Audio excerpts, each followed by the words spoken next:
Ya, orang kadang kita ini sama Allah Subhanahu wa taala dituntut untuk membuktikan bakti kita sama orang tua itu di saat orang tua kita berbeda pendapat sama kita. Orang tua semakin tua mungkin semakin ngerepotkan, atau mungkin minta sesuatu yang kita kesusahan. Nah, itu saatmu menunjukkan kalau engkau berbakti atau tidak. Jangan justru malah marah, malah nyakitin hatinya orang tua. Engkau baru diuji dengan ujian yang kecil seperti itu. Ada orang-orang yang diuji dengan ujian yang luar biasa. Dulu ada satu dokter nyeritakan kejadian nyata yang dia alami. Dokter ini di rumah sakit kedatangan orang namanya Muhammad. Muhammad di usia 30 tahun. Dia bawa wanita tua, wanita tadi dipeluk sama dia. Dan wanita itu berontak terus. Mau buka jilbabnya, teriak-teriak, berontak kepingin lari. Dibawa ke rumah sakit, kata dokter perempuan tadi, ini siapa? Ini ibu saya. Lah kenapa kok sampai seperti ini? Ya ibu saya memang dari kecil lahir dalam keadaan kekurangan di akalnya. Kalau zaman sekarang kita nganggapnya orang sakit jiwa lah, ada kekurangan. Lu bagaimana ceritanya kok bisa punya anak? Sakit jiwa kok punya anak? Iya, memang ibu saya ini dinikahkan sama ayah saya, sama satu orang supaya punya anak saya yang bisa ngasuh ini, ngerawat. Dan mulai dari usia 10 tahun saya sudah ngerawat ibu saya. Saya yang bersihin kotoran, saya masakkan ibu saya ngasih makan. Kalau mau tidur saya ikat kaki saya dengan kakinya ibu saya takut ibu saya lari dari saya. Saya takut keluar dari rumah nanti susah nyarinya, makanya dia mau tidur diikat. Jadi anak yang soleh, yang luar biasa. Kita nggak dikasih sama Allah ujian seperti itu. Kita nggak dikasih ujian-ujian, kita masih kecil. Ini anak diuji sama Allah, punya ibunya dalam keadaan sakit jiwa. Mungkin kalau anak zaman sekarang sudah malu ngakuin ibunya. Mungkin ibunya dipergikan ke rumah sakit jiwa sudah supaya anaknya tenang. Ini enggak, sampai usia 30 tahun dia masih merawat ibunya.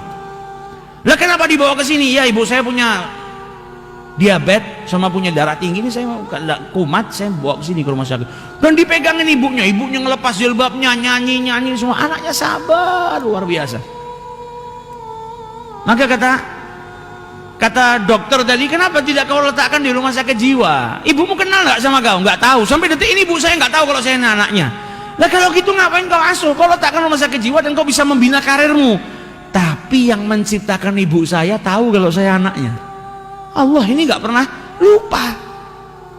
Allah nggak pernah lupa kalau saya ini anaknya ibu saya. Dan anak itu diwajibkan berbakti, wabil walidaini ihsana. Bagaimana mungkin saya mau merelakan pintu surganya Allah Subhanahu wa taala?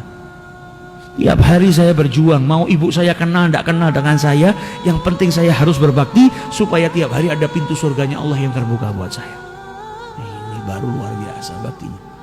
Kalau kita di posisi itu, wallahu a'lam, mungkin nggak satu pun dari kita mampu.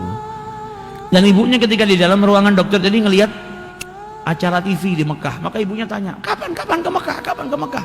Kata anaknya, insya Allah kita akan ke sini. Kata dokternya, ibumu ini kan tidak punya kewajiban, sholat aja nggak wajib, hilang akal.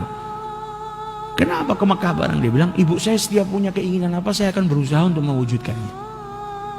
Jadi nggak mau ibunya punya tamanni, punya angan-angan, punya cita-cita, dan anaknya tidak memenuhinya. Nah ini baktinya seorang anak. Yang seperti itu insya Allah masuk ke dalam surganya bi ghairi hisab. Karena baktinya kepada orang tua. Kita nggak dikasih ujian yang seperti itu. Kadang kita dikasih ujian kecil, beda pendapat sedikit sama orang tua kita atau apa. Kalau sampai kita nggak bisa menunjukkan, membuktikan bakti kita sama orang tua, ya rugi kita, rugi. Jadi apapun, bahkan dikatakan sama Nabi, wa in dzalama memang susah.